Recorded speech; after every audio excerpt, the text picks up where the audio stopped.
What is up, my friends? You are very welcome along to the Anfield Agenda Player Ratings version 2 because I muted myself halfway through the last one, so I'll have another go at it. But don't worry, I'll still be as disappointed, as frustrated and as angry as I was the first time around. What we're going to do is what we always do. Go through the referee, the players, the substitutes and our manager, giving them all a score out of 10. If you'd like to play along in the comments, please do. If you haven't joined us for a player ratings video before, this is what you can expect. In the upper right hand corner, you will see the average Anfield Agenda viewer score on every player card. The large square in the centre is mine. If you would like to submit your player ratings in the future, just join the Anfield Agenda WhatsApp. What's that? You need a little bit more convincing? Well, how about a giveaway of a Jurgen Klopp frame shirt and an item every single month throughout 2026? That is what we're doing with thanks to our friends at the Collector's Corner. We gave away a Steven Gerrard shirt last month. This month, our giveaway is a signed Jurgen Klopp frame shirt, completely free.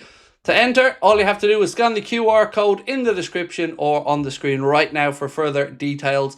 And also, you can get yourself 20% off anything that you like at thecollectorscorner.co.uk by using our discount code Anfield Agenda and the number 1.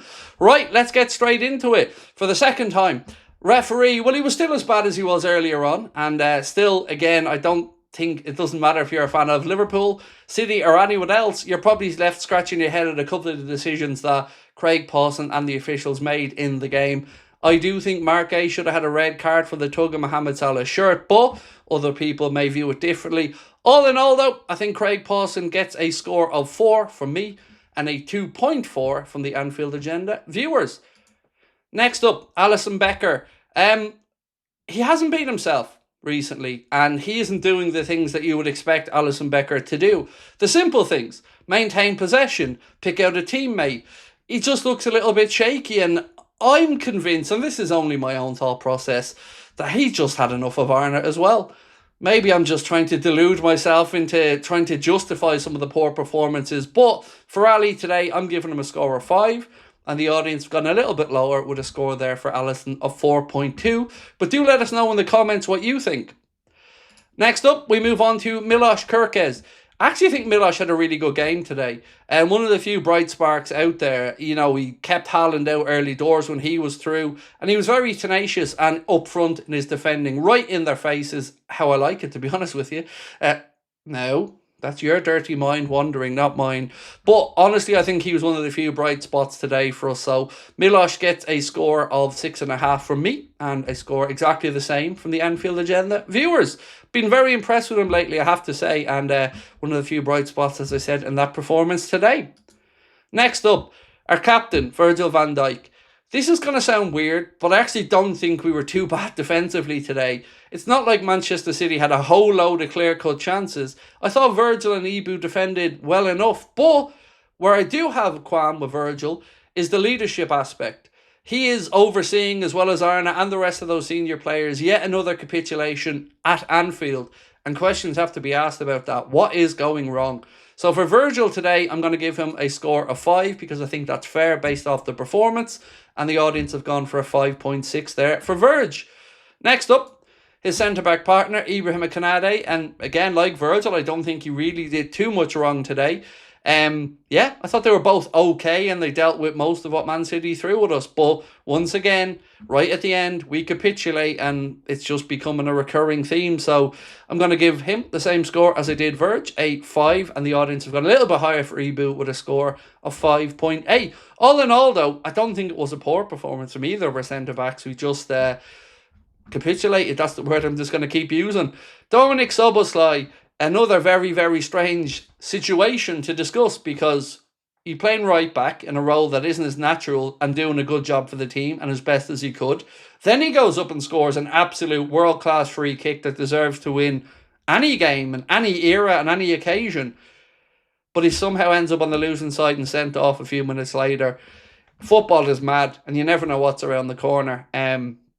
What we do know is we won't have Dom for the game on Wednesday. I believe it is just a one-game suspension. But still, even allowing for all of that, I think he has been one of the few bright shining lights for us this season. And I've given him a score of 7.5. And as you can see, the audience feel very similar with a score for Dom of 7.5. Now we move into midfield, which is where I do start to have a few more gripes. That midfield of ours is just way too easy to play through. And for all the nice eye-catching stuff that we do see from Ryan Gravenberch in possession and going forward, defensively, we're just not strong and resolute enough, and we're too easy to play through. It's been a recurring theme this season from himself and Alexis McAllister, and today I'm going to give him a score of 5 because it wasn't good enough in midfield. I know that's the same score I'm giving Virgil and Canade, but much like them, he did the basic stuff right, but it's the stuff we don't see, the off-the-ball stuff, the gaps that are just apparent in our midfield. It shouldn't be happening, and it happens so often. We are just so easy to play through. The manager keeps talking about us being good in both boxes or poor in both boxes and good in between. We just say we're just bang average everywhere, to be honest with you.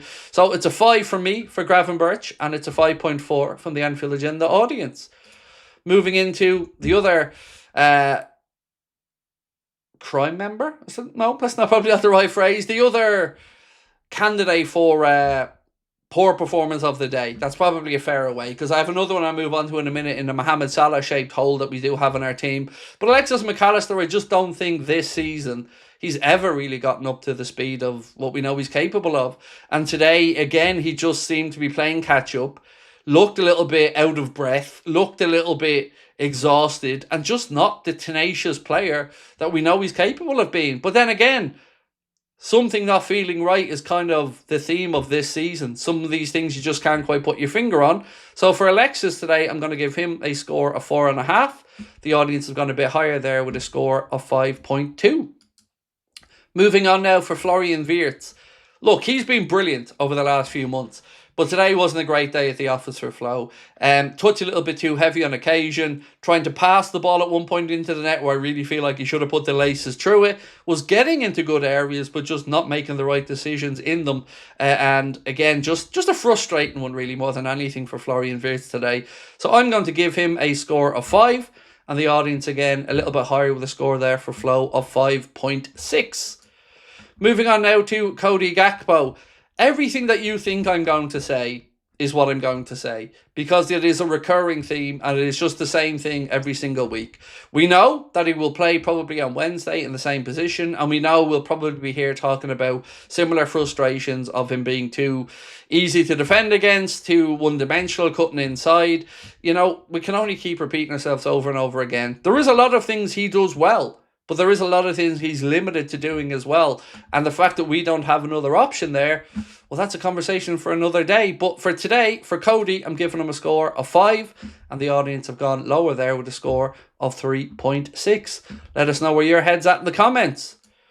Next up, this has been not just a disappointing day or game for Mo, just a disappointing season. Off the back of a historic one where he deserved and earned his new contract, he just hasn't been at the races, and today is just another example of that. Just not good enough. One good moment, really, where he played an outside of the foot cross to Hugo Ekitike, who should have done better with the header, but nodded it wide. Other than that, he was kind of on the periphery of the game. The free kick that he took, resulting from the tug back from Mark A on the edge of the shirt, or the edge of the box, shocking. Further away than you would ever want to be a free kick from the 18-yard box taken, further away from goal. It was shocking. Just not good enough. But then again, it hasn't been this season from Mo. So today, I'm giving him a score of 4.5. And the audience have gone even lower with a score from Mo of 4. Next up, Hugo Ekitike. Look, he's been brilliant this season. And like I said, certainly a positive influence on that Liverpool dressing room and on us fans. Today, though, he just didn't really seem to be able to get himself into the game as much as he would have wanted. Kind of felt like he was playing around the edges of it. Not from a lack of effort. You're never going to get that from Hugo, but just wasn't a good day at the office all around today, and he'll know he should have taken that chance with the header. So, for him, it's a 5.5, and it's a 5.1 from the Anfield Agenda audience. Moving on now to Curtis Jones. Probably the most likely candidate if Joe Gomez isn't fit to play at right back against Sunderland with Dominic Szoboszlai sent off. Don't really remember him doing too much right or wrong when he came on, but lots of running around, and another player whose contract is up in just over a year, so let's see how that one pans out. But for now, I'm going to give Curtis a score of 5, and the audience have gone a little bit lower there with a 4.8. And last, Arna. Look, ironically, this probably would go in the category of unlucky to lose the game. But you can only use that excuse so many times before it becomes a self-fulfilling prophecy or something to identify this team with. And capitulating at the end of games is something we've seen far too often this season. We've won one league game in 2026 from 6. One. We lost away against Bournemouth at the death. We lost at home against Manchester City. The first time since, I think, 1922-23 that they've beaten us home and away. Just more statistics that are just stacking up on top of each other. The owners, the calculator kid and Hughes can stick their fingers in their ears and pretend everything's grand as much as they want. But when Liverpool are falling further and further away from where we need to be, the fans aren't going to just keep putting up with it. So Arne today, yeah, it might be unlucky in this instance for one more result, but, you know, it is just yet another poor result and another loss at home and we needed a win. So for Arne, I'm going to give him a 5 because I do think he was unfortunate. You know, if we see out that game and we defend, we win the game 1-0. You know, if Dom scores that free kick, which probably, again, would have papered over the cracks for Arne because it wasn't his genius tactical nous that got the goal. It was a moment of brilliance. But we had negated Manchester City for big parts of the game, and a draw would probably have been a fair reflection on things. But football isn't fair sometimes, and life isn't fair sometimes. But I know one thing's for sure. He shouldn't be in a job right now, but he probably will be again come Wednesday. So we'll see what you guys think. Over to you now to let us know your thoughts in the comment section. I'll be back at 9:30 for the late night agenda. Apologies about the mess up earlier on uploading the video. I was trying to clear my throat. I had a bit of a wheeze and I put the microphone on mute. But it didn't happen again this time. I've checked, so we're all good. And I'll see you at 9:30. Much love.